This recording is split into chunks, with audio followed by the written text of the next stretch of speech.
Oh my god, I'm going to get so much hate for this. This position is going to so many people off. I mean, Paul Scholes is... The other day, I was at work talking to a colleague about the Premier League. Just for context, we're going to call this colleague Neil, and he's 48. And after quite a while of talking, we somehow ended up getting on the conversation of our all-time Premier League 11, and we ended up drafting them while we were at work. I think this may have got slightly heated after he said Harry Kane wasn't a top 3 striker in Premier League history, but we'll come back to that very shortly. In terms of generation and my age, I've never watched the majority of players he had in his team, and he got very upset at some of my players because, and I quote, "Some of the players in your team wouldn't have been good enough to be a footballer back then." Anyway, it got me really thinking about my Premier League 11. So, here we are. Did anyone ask for it? No. Do I care? No. By the way, this team isn't a team that I thought that would play the best together and there'd be chemistry and they'd work well together. I haven't done that at all. This is just a team I've picked of what I think are the best players for those positions. And before I get stuck into it, I want to say 2 things. 1, please go easy on me in the comments. And 2, in some of the positions, I'll talk about the players he picked and my reasonings behind them, and maybe some of the players that just missed out that I would have put in maybe on another day. So, let's go. So in goal, you'd have already guessed it from the thumbnail, Petr Cech is my goalkeeper. With a staggering 443 appearances in the Premier League, along with 202 clean sheets, he had some of the best shot stopping in Premier League history. For me, he's really iconic for his position, probably one of the most iconic for his position. You think about the skull cap, some of the performances he had in the Chelsea shirt. I mean, he's a 4-time Premier League winner, and he has some incredible records in there. I mean, he had the least amount of goals conceded in a Premier League season, and obviously winning the league in that season as well. And Neil had picked Peter Schmeichel.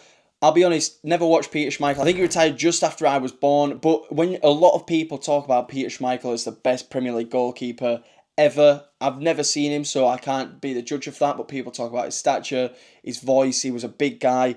You could hear him anywhere on the pitch.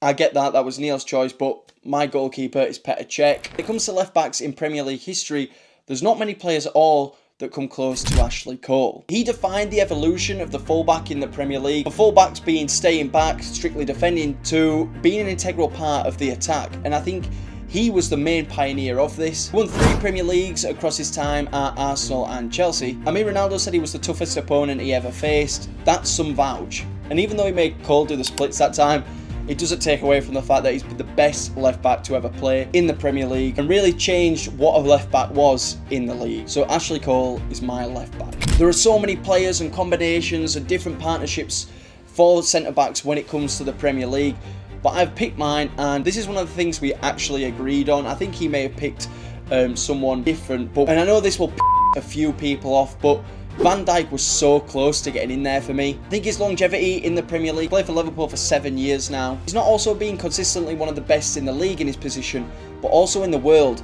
For how many years has he been considered one of the best centre-backs in the world and in the Premier League? And he's just done it for so long. And he's so big and strong and everything you want in a centre-back, to be aggressive. And he holds very similar attributes to my actual centre-backs, but Virgil van Dijk was this close. I think genuinely the only thing he needs is another Premier League. But I just wanted to get that out of the way. Let's get on to my actual centre-backs. And the first one is John Terry. Wait, that's 3 Chelsea players already.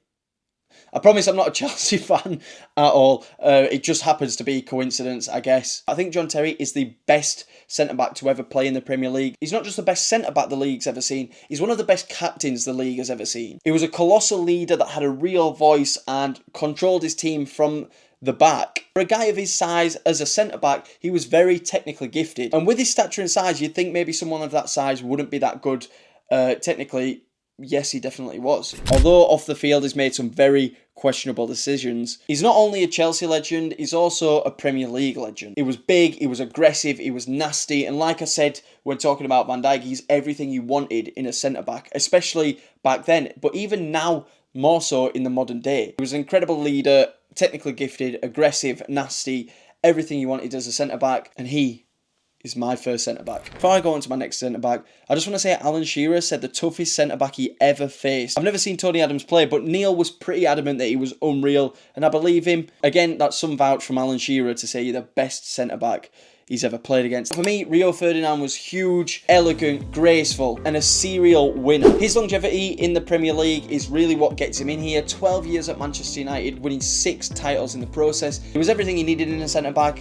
Again, he was fast, he was aggressive, he was nasty. And I just know strikers hated knowing they were going to come up against him on a Saturday afternoon. And I think Rio is the centre-back Van Dijk would replace eventually as my centre-backs. But for now, he bled Man United, and he's another player that automatically goes to the top of the list whenever someone says to you, Premier League centre-backs. You immediately think of John Terry and Rio Ferdinand. Nemanja Vidic, for me, just 2 English lads, centre-half. And going on to our right-back, this position is going to so many people off. Please spare me in the comments. Listen, Kyle Walker's won 6 Premier League titles, completed the historic 5 in a row, won a treble, all while being so crucial in the teams that won those trophies and those accomplishments. I mean, he's got 403 Premier League appearances, some of those for Spurs, and then for Manchester City. For me, he deserves to be in there. He was fast, strong. I know, Gary Neville.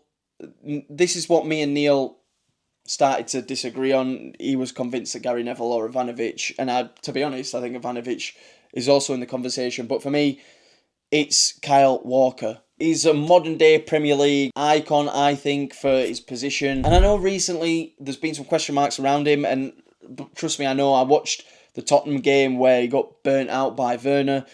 It's weird. Is this the decline of him? I want you to let me know what you think down in the comments. Is this where he's slowly starting to drop off from Premier League quality? Won incredible amounts of trophies in his time there, and he is my right back. Going into the centre mids, this was incredibly tough. You do not understand. There have been so many world-class midfielders back in the day and in the modern era, but I've decided my 3. And before I get onto them, I just want to have a couple honourable mentions. N'Golo Kante is a player that completely revolutionised what a defensive midfielder is. He won back-to-back Premier Leagues with different clubs, and I think he's still the only player to do so. He was incredible for his entirety of his career at both Leicester and Chelsea, and I think he deserves to have that shout. He doesn't get anywhere near being the best, but I think he deserves that honourable mention. He was incredible, and again, he revolutionised the definition of a defensive midfielder. Roy Keane is up there with John Terry as one of the best captains the league has ever seen. Ferocious, clever, and a warrior for his club. Look, there are so many players that could go into these 3 centre mid positions. I've just chose what I think, and I know this is going to upset a few people, so let's just get into it. The first of the 3, obviously, is Steven Gerrard. It blows my mind that some people don't even pick him just because he never actually won the league. But when it comes down to his natural ability, he was incredible. This isn't an exaggeration. Not just one of the best in the league, one of the best in the world. I mean, there's a reason Jose tried to get him at Real Madrid, at Inter, at Chelsea. Not just one time, multiple times at each club. But he was so loyal to Liverpool. He bled Liverpool. He carried Liverpool on his back season in, season out, and was so loyal to them through absolutely everything. He was an animal. He was so big and strong, but his vision was insane too. Just an all-time great, and again, not only one of the best in the Prem, but in world football as well. Before we move on to our next centre mid, I just want to make a justification. I think when it comes to this, I think you've always got to have at least 1 or 2 of the whole Lampard, Scholes and Gerrard trifecta. And Scholes misses out on this for me. I mean, Paul Scholes is ginger. No, I'm kidding. That's awful. Like, no hate against gingers. I'm obviously joking. Like, Christ, don't cancel me for that. But I haven't really ever watched Paul Scholes, where I much prefer Frank Lampard. That is my second choice centre mid. To be 6th top goal scorer in Premier League history from centre mid is just absolutely insane. He won Premier League Player of the Season when they won the 2004-05 league title. And in that season, he scored 13 goals and contributed 18 assists, massively contributing to the title. And he was incredible. Again, another player that was incredibly loyal to Chelsea. I know he went to City for that little stunt, but he was fantastic. He was so good. And Gerrard and Lampard are players I've just watched a lot more than I've watched Paul Scholes. This is where Neil nearly threw something at my head, because I said Paul Scholes isn't in there for me, but he believes Paul Scholes is one of the most naturally gifted footballers to ever grace the Premier League. Maybe he is, I don't know. And the reason things got so tense and he nearly threw something at my head was because of the choice of my 3rd midfielder. This is going to get me some steak. Oh, man. Kevin De Bruyne. He completely revolutionised the attacking midfield role He left Chelsea looking like a Prem failure, and he came back to England and won 6 league titles, a treble, 5 in a row, similar to Kyle Walker. But technically, quality-wise, KDB has been on another planet. His passing ability has always been considered the best in the world, and we've seen that in his assists, and he scored some of the most beautiful goals I've seen in the Premier League. So that is the reason for mine. I mean, his quality to distribute from that midfield role, but also drop back and help defend. I think he's just incredible. And for me, a player I've watched so much of is just why he's my decision. People be like, this midfield won't work, it's too attacking. Like I said, it's hypothetical. I'm just saying this is my player. But that's him. That's mine. That's my choice. I've watched him more than I've watched any of the other players in the midfield, and a player that I love. And again, very similar to Kyle Walker, he seems to be dropping off a bit and he's not playing as much. But when he was at his peak in the Premier League, watching him play was incredible. That's my rant of Kevin De Bruyne. And that's my midfield done. But before we get into my attack, make sure you go down below and subscribe. Thank you very, very much. I think we start with the most obvious player that gets in the 11 before anyone else is Mr. Thierry Henry himself. His mixture of pace, aggression and accuracy made even the best defenders look silly. Many people regard him as the best player to ever play in the Premier League. Listen, I never got to watch him real time. I can only watch clips and playbacks of the games he played. But I tell you what, there's not many players I think now, and I know this is what me and Neil really disagreed on, is there's not many players now I think that from back then could jump in today's game and make an impact straight away. There's very few players that I think could do that. The majority of them are in this team, but there's a few players that aren't. But TT is one, and Steven Gerrard is another, just to name two of them, are players that I think that could jump into this modern game and do really well like they did back then. He was incredible. Like, from what I remember, like Neil talking to me about him, it was like he was describing, like, I can't think. It was like he was describing John Wick. And there's a reason people call him King Henry. Just going back to him being a player that could play now, his movement, his finishing, and his ability to read the game was absolutely incredible. As an attacker as well, his movement was fantastic. He's timeless, Thierry Henry, and he is my left winger. And moving over to the right-hand side, oh my god, I'm going to get so much hate for this. Oh, okay.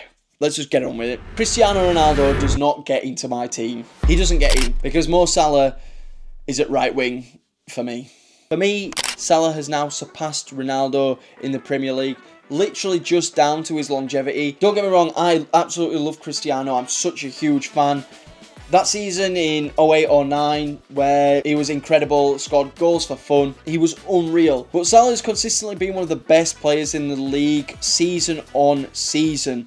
For nearly a decade. He's like 7 goals off Henry's goal record. And like, I'm sure he's just a handful of assists off Beckham's assist record, which recently I've seen a debate where they were saying Beckham was there to provide goals, not score them.